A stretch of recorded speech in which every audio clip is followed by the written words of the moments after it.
नमस्कार, प्रभा साक्षी देख रहे हैं आप। आपके साथ मैं हूं अंकित सिंह। वक्त संसद डायरी का है। गुरुवार को मानसून सत्र के चौथे दिन संसद के दोनों सदनों में नीट पेपर लीक मामले पर चर्चा और केंद्रीय मंत्री धर्मेंद्र प्रधान के इस्तीफे की मांग फिर से मुख्य मुद्दा बनी रही।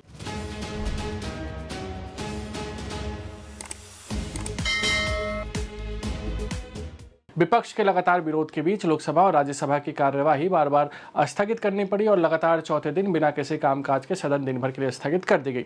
विपक्षी सांसदों के विरोध प्रदर्शन के बीच संसदीय कार्य मंत्री किरेन रिजिजू ने विपक्ष पर नीट पेपर लीक मामले पर बहस से भागने और पहले से शर्तें थोपने का आरोप लगाया। लोकसभा की कार्यवाही नीट प्रश्न पत्र लीक मामले में प्रदर्शन कर रहे छात्रों पर पुलिस की कार्यवाही के खिलाफ और शिक्षा मंत्री धर्मेंद्र प्रधान के इस्तीफे की मांग को लेकर विपक्षी दलों के सदस्यों के हंगामे के कारण लोकसभा की बैठक 2 बार के स्थगन के बाद दिन भर के लिए स्थगित कर दी गई।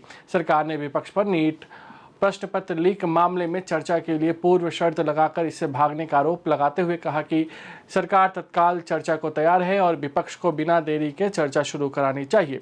आज सदन की बैठक शुरू होते ही विपक्षी सदस्य नीट प्रश्न पत्र लीक मामले को लेकर सोमवार को राजधानी में प्रदर्शन कर रहे छात्रों पर पुलिस की कार्यवाही सहित विभिन्न मुद्दों को उठाते हुए सरकार के खिलाफ नारेबाजी करने लगे। लोकसभा अध्यक्ष ओम बिरला ने उनसे प्रश्नकाल चलने देने की अपील करते हुए आश्वासन दिया कि प्रश्नकाल समाप्त होने के बाद वह सदस्यों को उनकी बात रखने का अवसर देंगे।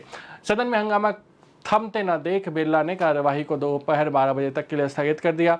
एक बार के स्थगन के बाद बैठक 2 बजे शुरू हुई तो संसदीय कार्य मंत्री किरेन रिजिजू ने कहा कि हमने कल भी अपील की थी और आज भी फिर से सदन से अपील कर रहे हैं कि नीट पेपर मामले में चर्चा बिना विलंब के शुरू होनी चाहिए और विपक्ष इसमें सहयोग करें।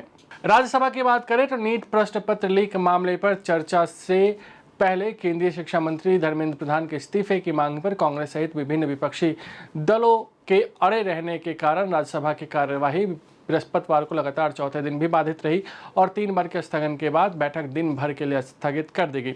हंगामे के कारण उच्च सदन में आज भी शून्यकाल और प्रश्नकाल नहीं हो पाया। राज्यसभा में विपक्ष के नेता मल्लिकार्जुन खड़गे ने लिखित पाठ से काव्यात्मक पंक्तियां पढ़ना शुरू करते हुए कहा कि विपक्ष देश हित में हर चुनौती का सामना करेगा। उपसभापति हरिवंश ने उन्हें आगे बोलने की अनुमति नहीं दी।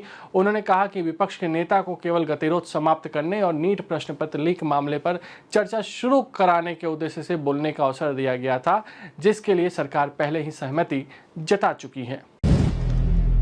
अगर आप भी लेना चाहते हैं देश दुनिया की तमाम जानकारी तो आज ही सब्सक्राइब करें हमारे चैनल को। साथ ही नीचे दिए बेल आइकन को जरूर दबाएं ताकि हर अपडेट आप तक पहुंच सके।